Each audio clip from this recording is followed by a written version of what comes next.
Assalomu alaykum aziz do'stlar.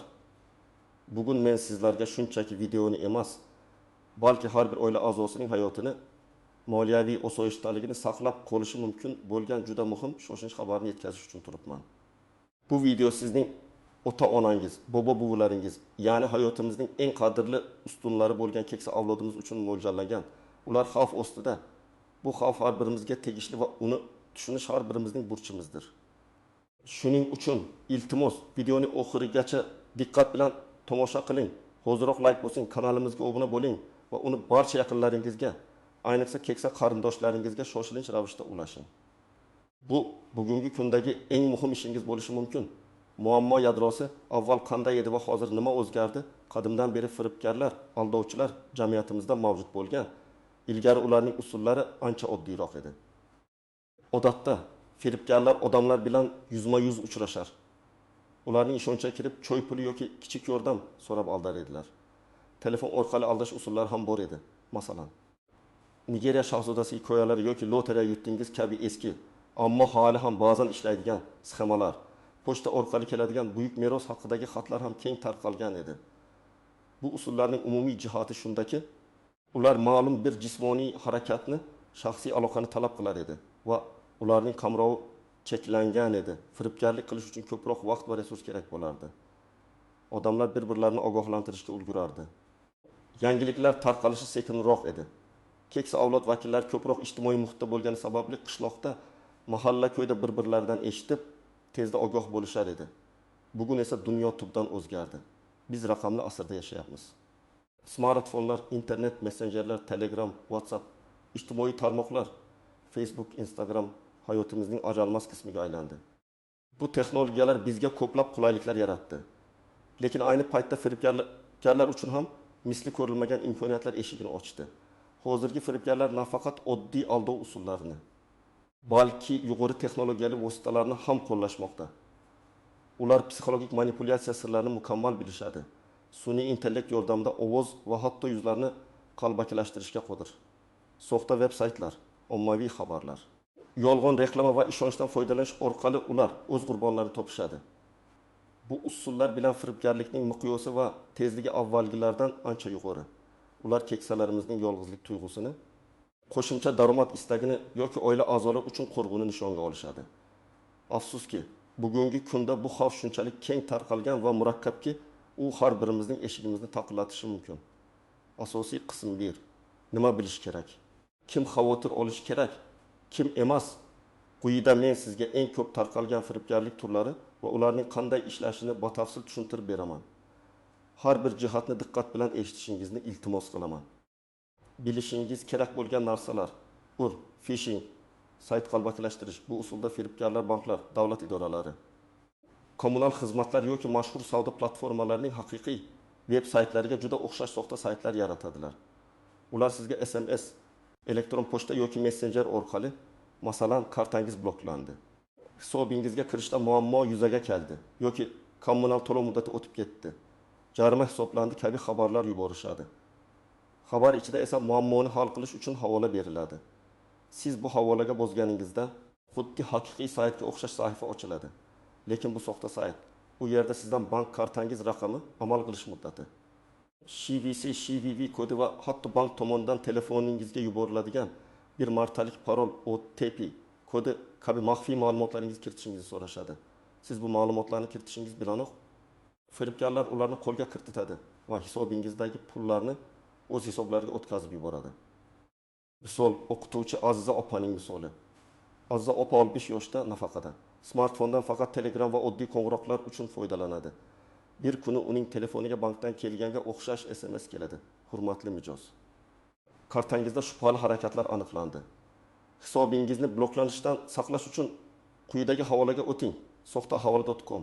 Aziza opa bankining SMS-lariga o'xshash matnni va bank logotipi bilan qilingan soxta veb-saytni ko'rib, havola orqali o'tadi. Saytda undan kartasi raqami, amal qilish muddati va orqasidagi 3 xonali CVC kodini kiritishni so'raydi. Keyin telefoniga kelgan 6 xonali OTP kodini ham kiritadi. Oradan 5 daqiqa o'tmay, Aziza opaning nafaqa kartasidan 3.000-5.000 so'm yechib olingani haqida SMS keladi. U shokka tushadi. Uning yillik jamg'armasi firibgarlar qo'liga o'tib ketgan edi. Aziza opa havoladagi domen nomini soxta avola.com tekshirishni bilmas edi. U faqat vizual jihatdan bank saytiga o'xshaganini ko'rgan. Aslida banklar hech qachon mijozdan SMS yoki elektron pochta orqali kartaning to'liq ma'lumotini yoki OTP kodini so'ramaydi. Oila a'zosi qiyin ahvolda, relativ introbli. Firibgarlik bu usulda firibgarlar sizning yaqin qarindoshingiz, farzandingiz, nabirangiz, jiyaningiz favqulodda vaziyatga tushib qolganini da'vo qilib, sizga shoshilinch qo'ng'iroq yoki xabar yuborishadi. Masalan, o'g'lingiz avtohalokatga uchradi, kasalxonaga yotqizildi, tezda operatsiya uchun pul kerak yoki nabirangiz jinoyat sodir etdi, uni qamoqqa olishmoqchi. Tezda jarima to'lashingiz kerak. Aks holda ish yanada yomonladi kabi xabarlar bo'lishi mumkin. Ular vaziyatni shunchalik shoshilinch qilib ko'rsatishadiki, sizda vaziyatni tekshirishga vaqt qolmaydi. Firibgarlar ko'pincha o'zlarini militsiya xodimi, shifokor yoki advokat qilib tanishtirishadi va sizdan katta miqdordagi pulni tezda belgilangan hisob raqamiga o'tkazishni talab qilishadi. Ular sizga o'z yaqiningiz bilan gaplashishga ruxsat bermasligi yoki o'g'lingiz shokka tushgan, gapira olmaydi kabi bahonalar qilishlari mumkin. Misol, Sanjar akaga kelgan qo'ng'iroq. 72 yoshli Sanjar aka kechki payt notanish raqamdan qo'ng'iroq qabul qiladi. O'zini Toshkent shahar IIB xodimi Mayor Akmalov deb tanishtirgan shaxs. Uning nabirasi Alishar kecha kechqurun avtomobil bilan piyodani urib yuborganini va jabrlanuvchining ahvoli og'irligini aytadi. Agar hozir 50 million so'm bermasangiz, nabirangiz og'ir jinoyat uchun qamalib ketadi. Kechasi bilan tergov qilinadi deydi. U qat'iy ohangda. Sanjar aka yuragi shuvillab ketadi. U darhol nabirasiga telefon qilmoqchi bo'lganida, mayor unga nabirangiz hozir biz bilan tergov izolyatorida telefon ishlatish taqiqlangan deb ruxsat bermaydi. Shuningdek, o'g'lingizga aytmang, u buni bilsa yuragi yoriladi deb uni qo'rqitadi. Sanjar aka nabirasining hayoti xavf ostida qolganini o'ylab, firibgar aytgan bank hisob raqamiga barcha jamg'armasini 4 million so'mni o'tkazib yuboradi. Ertalab o'g'li bilan gaplashgandan so'nggina nabirasining butun tunda uyda bo'lganini va hech qanday hodisa sodir bo'lmaganini bilib, o'zini aldanganini tushunadi. Firibgar Alisharning ovozini taqlid qilib, telefon orqali "Bobojon, tez yordam bering" kabi bir necha so'z aytganligi sababli Sanjar aka shubhaga bormagan. Bu ovoz soxta ekanligini keyinchalik biladi. O'tdi u yuqori daromadli investitsiyalar, high yield investment scams bu turdagi firibgarlikda sizga qisqa vaqt ichida juda yuqori daromad, masalan, oyga 30 gacha va'da qilinadi. Ular o'zlarini kriptovalyuta, forex bozori, qimmatbaho metallar savdosi bo'yicha ekspertlar qilib ko'rsatishadi. Ko'pincha ijtimoiy tarmoqlarda, Telegram guruhlarida, ba'zan esa tanishlar orqali reklama qilinadi. Dastlab sizdan kichik miqdorda pul, masalan, byudi $200 kiritishingizni so'rashadi va bir necha kundan keyin sizga haqiqatan ham daromad bilan birga pulni qaytarib berishadi. Bu sizning ishonchingizni qozonish uchun qilingan hiyla. Keyin sizni yanada ko'proq pul kiritishga undashadi. Ko'pchilik odamlar bu tez va oson pul tuzog'iga tushib, barcha jamg'armalarni investitsiya qilishadi. Biroq katta miqdordagi pul kiritilgandan so'ng platforma yo'qolib qoladi yoki sizning hisobingizdan pulni yechib bo'lmasligi ma'lum bo'ladi. Misol, Nodira opaning investitsiya tarixi. Nodira opa 28 yoshda. İnternetdan foydalanadi va ijtimoiy tarmoqlarda faol. Bir kuni u Facebookda $100 sarmoya kiritib, bir oyda 30% daromad oling sarlavhali reklamani ko'radi. Reklamada qimmatbaho mashinalar, boy odamlarning rasmlari bor edi. Uning qiziqishi ortadi va Telegramdagi investitsiya guruhiga qo'shiladi. Guruhda ko'plab muvaffaqiyatli odamlar o'z daromadlari haqida gapirib berishadi. Nodira opa dastlab $1 kiritadi. 2 hafta o'tgach, haqiqatan ham hisobiga $100,000 tushganini ko'radi. U hayratda qoladi va oilasiga ham bu haqda aytadi. Guruhdagi menejer uni katta pul, katta daromad degani deb yanada ko'proq investitsiya qilishga undaydi. Nodira opa bir necha oy davomida yiqqan $5,000 ham shu platformaga kiritadi. 2 hafta o'tib, u pulni yechib olmoqchi bo'lganida saytga kira olmaydi. Menejer esa uni Telegramda bloklab qo'ygan. Nodira opa barcha jamg'armasidan ayrilganini tushunadi. 4. Lotereya yutug'i mukofot. Firibgarlik sizga SMS. Elektron pochta yoki messenjer orqali siz qandaydir lotereyada yoki tanlovda katta miqdorda pul yutganingizni yoki qimmatbaho sovg'a, masalan mashina, uy yutganingizni aytishadi. Lekin bu yutuqni olish uchun sizdan soliq, komissiya to'lovi yoki rasmiylashtirish xarajatlari uchun ma'lum bir summani oldindan to'lashingizni talab qilishadi. To'lovni amalga oshirganingizdan so'ng esa firibgarlar ishsiz yo'qoladi va sizni yutuqni. To'lagan pulingizni qaytarib ola olmaysiz. Baji, texnik yordam, tech support firibgarlik siz kompyuteringizda yoki telefoningizda internetda sayr qilib yurganda birdan ekraningizda qandaydir ogohlantirish paydo bo'lishi mumkin. Kompyuteringizda jiddiy virus aniqlandi. Ma'lumotlaringiz xavf ostida. Darhol ushbu raqamga qo'ng'iroq qiling yoki shoshilinch yordam kerak. Bu xabarlar ko'pincha juda haqiqiy ko'rinadi. Hatto antivirus dasturlarining logotiplari ham bo'lishi mumkin. Siz qo'ng'iroq qilganingizda o'zini texnik yordamchi qilib tanishtirgan firibgar sizdan kompyuteringizga qandaydir dastur, masalan, TeamViewer yoki AnyDesk o'rnatishingizni so'raydi. Bu dastur orqali ular sizning kompyuteringizga masofadan turib kirish imkoniyatini qo'lga kiritadi. Keyin ular sizga soxta muammolarni ko'rsatib, ularni hal qilish evaziga pul talab qilishadi yoki kompyuteringizdagi shaxsiy ma'lumotlaringizga, bank ilovalaringizga kirib pullaringizni o'zlashtirib olishlari mumkin. Kim xavotir olishi kerak va kim emas? Kim xavotir olishi kerak? Har birimizning keksa qarindoshlarimiz bo'lgan. Har bir inson xavotir olishi kerak. Bu ayniqsa smartfon, kompyuter yoki hatto oddiy telefon orqali muloqot qiladigan bobo-buvilar, ota-onalar uchun muhim. Xususan, texnologiyaga unchalik tushunmaydigan, odamlarga tez ishonadigan, yolg'iz yashayotgan yoki yangi tanishlar bilan onlayn muloqot qiladigan keksalar eng katta xavf ostida. Ular ko'pincha firibgarlarning psixologik tuzoqlariga osonroq tushadilar. Chunki ularda firibgarlikning zamonaviy usullari haqida yetarli ma'lumot yo'q. Ular hayotiy tajriba tufayli odamlarga ishonishga moyil bo'ladilar va xabardorlik yetishmasligi sababli har bir qo'ng'iroqni, har bir xabarni haqqoniy deb qabul qilishlari mumkin. Kim xavotir olmasligi kerak? Bu degani hech kim xavotir olmasligi kerak emas. Balki yuqoridagi firibgarlik turlari haqida to'liq ma'lumotga ega bo'lgan, shubhali xabarlar va qo'ng'iroqlarga ishonmaydigan, doim ma'lumotni tekshiradigan kishilar nisbatan kamroq xavf ostida. Ammo shuni unutmangki, firibgarlar doimiy ravishda o'z usullarini takomillashtirib boradilar. Shuning uchun hatto eng xabardor insonlar ham hushyorlikni yo'qotmasliklari kerak. Axir, bir lahzalik beparvolik ham katta yo'qotishlarga olib kelishi mumkin. Asosiy qism 2. Istisnolar, qaltis nuqtalar, noaniq jihatlar. Firibgarlar shunchaki tasodifiy harakat qilishmaydi. Ular inson psixologiyasini chuqur o'rganishgan va o'z maqsadlariga erishish uchun turli noaniq jihatlardan, zamonaviy texnologiyalardan mohirlik bilan foydalanishadi. Firibgarlik olib berilmagan. Firibgarlik psixologiyasi. Firibgarlar asosan insonning 5 ta asosiy hissiyotiga ta'sir qilishadi. Bir, ishonch. Keksa odamlar ko'pincha yoshlarga nisbatan soddaroq va ishonuvchanroq bo'ladi. Firibgarlar o'zlarini ishonchli shaxslar, bank xodimi, huquq tartibot idorasi vakili, texnik yordam mutaxassisi qilib ko'rsatishadi. Ular har bir gapni ishonarli tarzda aytishadi. Hatto shubhali holatlarda ham o'zlarining xizmat vazifasi yoki qonun talablari bilan bosim o'tkazishadi. 2. Qo'rquv. Oila a'zosi qiyin ahvolda turdagi firibgarlik aynan qo'rquvga asoslangan. Farzandining yoki nabirasining hayoti. Erkinligi xavf ostida degan xabar har qanday ota-onani, bobo-buvini vahimaga soladi va mantiqiy fikrlash qobiliyatini susaytiradi. Ular shoshilinch qaror qabul qilishga majbur bo'ladilar. Ochko'zlik daromad istagi. Yuqori daromadli investitsiyalar firibgarliklari odamlarning tez va oson boy bo'lish istagini nishonga oladi.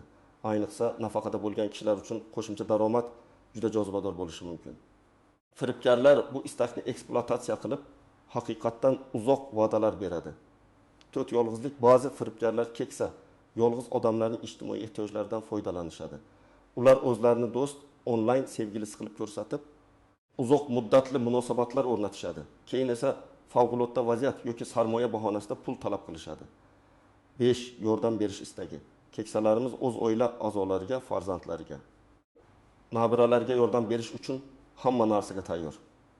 Firibgarlar aynan shu istakdan foydalanib, ularni osonlik bilan aldaydilar. Ovoz va video deepfake'lar. Yangi tahdid so'nggi yillarda sun'iy intellekt texnologiyalari shu qadar rivojlandiki, endilikda firibgarlar sizning yaqin qarindoshlaringizning ovozini yoki hatto yuzini ham soxtalashtira oladi. Bu oila a'zosi qiyin ahvolda turdagi firibgarliklarni yanada ishonarli qiladi. Sizga farzandingizning yoki nabirangizning ovozi bilan qo'ng'iroq qilishlari va shoshilinch yordam so'rashlari mumkin.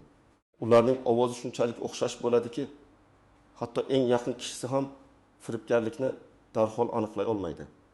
Video qo'ng'iroqlarda esa ba'zan juda past sifatli bo'lsa ham AI yordamida yuzlarni ham taqlid qilish mumkin. Bu vaziyatda xavfsizlik uchun faqat ovoz yoki videoga ishonish yetarli emas. Shuning uchun oila ichida faqat sizga ma'lum bo'lgan maxsus kod so'zi yoki parolni kelishib olish juda muhim. Agar shubhali qo'ng'iroq bo'lsa, darhol shu kod so'zni so'rang. Yoki shubhali qo'ng'iroqni tugatib, yaqiningizga uning o'zingiz bilgan raqamiga qayta qo'ng'iroq qiling. Rasmiy ko'rinishdagi maktublar va xabarlar firibgarlar nafaqat onlayn, balki an'anaviy usullarda ham faol. Ular davlat idoralari, soliq inspeksiyasi, sud, pensiya jamg'armasi, logotiplari tushirilgan soxta rasmiy maktublar, ogohlantirishlar yoki sudga chaqiruv qog'ozlari yuborishi mumkin. Bu xabarlarda murakkab yuridik jargon ishlatilib, odamni qo'rqitishga va shoshilinch harakat qilishga majburlashga urinishadi. Masalan, qarzdorligingiz bo'yicha sudga da'vo arizasi kiritildi. Tezda ma'lumotlarni tekshiring va to'lovni amalga oshiring kabi maktublar bo'lishi mumkin. Bu xatlarga ham ko'r-ko'rona ishonmaslik kerak. Barcha ma'lumotlarni rasmiy manbalar orqali tekshirish shart. Masofadan boshqarish dasturlari, TeamViewer, AnyDesk kabi dasturlar aslida kompyuterga masofadan yordam berish uchun yaratilgan qonuniy vositalardir. Biroq firibgarlar bu dasturlardan noqonuniy maqsadlarda foydalanishadi. Yuqorida aytilgan texnik yordam firibgarliklarda aynan shunday dasturlarni o'rnatishingizni so'rashadi. Kompyuteringizga bu dasturni o'rnatganingizdan so'ng firibgar kompyuteringizni butunlay boshqarishi, sizning shaxsiy ma'lumotlaringizga, bank ilovalaringizga kirishi, pul o'tkazmalarini amalga oshirishi mumkin. Shuni unutmang. Hech qachon notanish shaxslarning iltimosiga ko'ra kompyuteringizga masofadan boshqarish dasturlarini o'rnatmang. Agar texnik muammo bo'lsa, ishonchli servis markaziga murojaat qiling yoki yaqinlaringizdan yordam so'rang. Muloqotchi, ma'ni mulli tuzog'i. Bu usulda firibgarlar keksalarimizni o'zlarining noqonuniy pul o'tkazmalarida muloqotchi sifatida foydalanishga urinishadi. Sizga taklif tushishi mumkin. Sizning hisobingizga ma'lum miqdordagi pul kelib tushadi. Siz uni boshqa hisob raqamiga o'tkazib berasiz va buning evaziga ma'lum foizni o'zingizga olasiz. Bu sizni xush ko'rinadigan qo'shimcha daromad bilan aldab, pul yuvish samasining bir qismiga aylantiradi. Bu noqonuniy ish ekanligini anglab yetmasdan turib, siz jinoiy ishning ishtirokchisiga aylanishingiz va huquqiy javobgarlikka tortilishingiz mumkin. Shuning uchun hisobingizga tushadigan har qanday notanish pul o'tkazmalariga shubha bilan qarang va ularni boshqa shaxslarga o'tkazib bermang. Sovg'a kartalari, gift kart firibgarliklari. Ba'zi firibgarlar jabrlanuvchidan pulni naqd yoki bank o'tkazmasi orqali emas, balki sovg'a kartalari, masalan, Google Play, iTunes, Amazon kartalari orqali to'lashni talab qilishadi. Ular sizdan do'konga borib, ma'lum miqdorda sovg'a kartalarini sotib olishingizni, keyin esa ularning PIN kodlarini o'qib berishingizni so'rashadi. Sovg'a kartalari orqali to'langan pullarni kuzatish deyarli imkonsiz bo'lgani uchun firibgarlar bu usulni juda yaxshi ko'rishadi.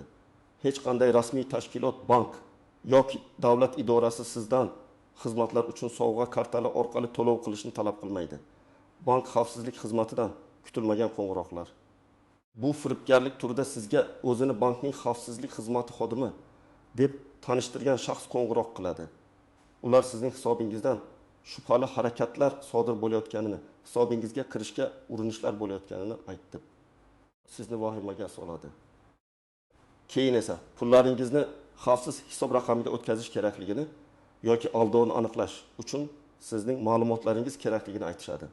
Ular sizdan kartangizning to'liq raqami, CVC kodi va ayniqsa telefoningizga kelgan OTP kodini aytishingizni so'rashadi. Yana bir bor takrorlayman, bank xodimlari hech qachon sizdan to'liq karta raqamini, CVC kodini yoki OTP kodini so'ramaydi. Agar shunday qo'ng'iroq bo'lsa, darhol telefonni qo'ying va bankning rasmiy raqamiga, kartangiz orqasidagi raqamga o'zingiz qo'ng'iroq qilib, vaziyatni aniqlashtiring. Amaliy maslahatlar. Nima qilish kerak aziz do'stlar? Men yuqorida aytganlarimni eshitib, endi nima qilish kerakligi haqida aniq va tushunarli ko'rsatmalar beraman. Bu harakatlar nafaqat o'zingizni, balki oila a'zolaringizni ham himoya qilishga yordam beradi. 1. Hech qachon quyidagi ma'lumotlarni begonalarga bermang. Bank kartangizning to'liq raqami, amal qilish muddati, orqa tomondagi 3 xonali shifre kodi. telefoningizga kelgan bir martalik parol, OTP kod. Bu kod sizning hisobingizdan pul o'tkazish uchun kalit hisoblanadi. Uni hech kimga aytmayotingiz, shaxsiy identifikatsiya raqamingiz, Jay Shashir, login va parolingiz. Oila a'zolaringiz haqidagi shaxsiy ma'lumotlar, qayerda yashaydi, nima ish qiladi, qachon tug'ilgan, tekshirish va yana bir bor tekshirish. Agar sizga oila a'zosi qiyin ahvolda degan shubhali qo'ng'iroq kelsa, darhol telefonni qo'ying. Sizga qo'ng'iroq qilgan raqamga emas, balki farzandingiz yoki nabirangizning o'zingiz bilgan, doim foydalanadigan telefon raqamiga qo'ng'iroq qiling. Agar ularga bog'lana olmasangiz, ularning boshqa yaqin qarindoshlariga telefon qiling. Shuningdek, oila a'zolaringiz bilan maxsus kod so'zini kelishib oling. Shubhali vaziyatda shu kod so'zni so'rang. Agar sizga bankdan yoki davlat idorasidan qo'ng'iroq kelsa yoki SMS kelsa, berilgan raqamga qayta qo'ng'iroq qilmang va SMSdagi havolaga o'tmang. Bankning yoki tashkilotning rasmiy veb-saytiga Google'da qidirib toping yoki rasmiy hujjatlardan oling. Kirib, undagi aloqa raqamlari orqali o'zingiz bog'laning. Vaziyatni shaxsan o'zingiz aniqlashtiring. Agar sizga investitsiya taklif qilishsa, agar biror narsa haqiqat bo'lish uchun juda yaxshi ko'rinsa, u albatta yolg'on bo'ladi degan qoidani unutmang. Tez va oson daromad va'dalari deyarli har doim firibgarlikdir. Moliyaviy masalalar bo'yicha ishonchli, moliyaviy ekspertlar bilan maslahatlashing, internetdagi notanish shaxslarga aslo ishonmang. Veb-sayt havolalarini tekshiring. SMS yoki messenger orqali kelgan har qanday havolaga bosishdan oldin sichqonchani kompyuterda bo'lsa, havola ustiga olib boring va pastda ko'rinadigan to'liq web manzilini diqqat bilan o'qing. U bankning rasmiy domeniga, masalan, agar uning nomida kichik bir harf farqi bo'lsa, masalan, Bank.uz, bu firibgarlikdir. Oila a'zolarini o'qiting. Bu videoni barcha keksa qarindoshlaringizga, ota-onangizga, bobo-buvalaringizga shoshilinch ravishda ulashing. Ular bilan ochiq gaplashing, ularga firibgarlikning zamonaviy usullari haqida tushuntiring. Ularning telefoniga qanday xabarlar kelishi mumkinligini, kimlar qo'ng'iroq qilishi mumkinligini tushuntiring. Ularga hech kimdan shaxsiy ma'lumotlarni bermaslikni o'rgating. Vaqti bilan ulardan qanday xabarlar kelayotganini so'rab turing. Agar shubhali narsalarni ko'rsalar, darhol sizga aytishlarini so'rang. Ularni uyaltirmang, aksincha ularning xavfsizligini ta'minlashga yordam bering. 4. Himoya choralarini o'rnating. Keksalarimizga ishonchli parollar yaratishda yordam bering va ularni muntazam ravishda o'zgartirib turing. Mobil bank ilovalariga va muhim akkauntlarga 2 faktorli autentifikatsiyani kirish uchun parol va telefon keladigan kodni kiritish, yoqishda yordam bering. Ularning smartfonlariga spamlarni bloklash dasturlarini o'rnatib bering. Agar ular kompyuterdan foydalansa, ishonchli antivirus dasturlarini o'rnating va yangilab turing. 5. Agar firibgarlikka duch kelsangiz yoki shubhali harakatlarni ko'rsangiz, agar pulingizni o'tkazib yuborgan bo'lsangiz, darhol o'z bankingizga qo'ng'iroq qiling va vaziyatni tushuntiring. Ba'zi hollarda agar o'tkazma tezkor bo'lsa, pulni qaytarish imkoniyati bo'lishi mumkin. Huquq tartibot idoralariga murojaat qiling. Tezda ichki ishlar bo'limiga aybi ariza bilan murojaat qiling. Raqamli firibgarliklar bo'yicha ixtisoslashgan kiberjinoyatlarga qarshi kurash bo'limlariga ham murojaat qilish mumkin. Har qanday ma'lumotni SMSlar, qo'ng'iroqlar ro'yxati, firibgarlar bilan yozishmalar skrinshotlari, hisob raqamlari, veb-sayt havolalari barchasini to'plab taqdim eting. Har bir kichik detal tergovga yordam berishi mumkin. O'zingizni aybdor his qilmang. Firibgarlar professional aldovchilardir. Ular har qanday odamni aldashga qodir. Agar siz yoki yaqinlaringiz firibgarlik qurboni bo'lsa, o'zingizni aybdor his qilmang. Bu sizning aybingiz emas, balki jinoyatchilarning aybi. Bunday vaziyatda darhol choralar ko'rish muhim. Xulosa va yakuniy chaqiriq, aziz do'stlar, men bugun sizlarga juda jiddiy mavzu haqida gapirib berdim. Raqamli dunyo bizga cheksiz imkoniyatlar beradi. Lekin ayni paytda u o'z xavflariga ham ega. Ayniqsa keksa avlod vakillari bu xavflarga ko'proq duch kelishadi. Chunki ular yangi texnologiyalar bilan tez moslashishga qiynalishadi va firibgarlarning hiylalarini tan olishda qiyinchiliklarga duch kelishlari mumkin. Hushyorlik, bilim va bir-birimizga g'amxo'rlik qilish bu bizning eng kuchli qurolimiz. Iltimos bu videoni e'tiborsiz qoldirmang. Uni barcha ota-onangizga, bobo-buvalaringizga va boshqa keksa qarindoshlaringizga hoziroq ulashing. Ularga tushuntiring. Ular bilan gaplashing. bu kichik harakat ularning umrboqiy jamg'armalarini saqlab qolishi, ularning hayotini tinch va xotirjam qilishga yordam berishi mumkin. Sizning fikringiz biz uchun juda muhim. Qanday firibgarliklarga duch keldingiz? Yoki yaqinlaringizning boshidan kechirgan hikoyalarni sharhlarda yozib qoldiring. Sizning tajribangiz boshqalarga ham yordam beradi. Videoga like bosing, kanalimizga obuna bo'ling. Chunki biz sizning xavfsizligingizni ta'minlash uchun doimo foydali ma'lumotlar bilan bo'lishamiz. Esingizda bo'lsin, biz birgalikda kuchlimiz. O'zimizni va yaqinlarimizni asraylik. Sog' bo'linglar.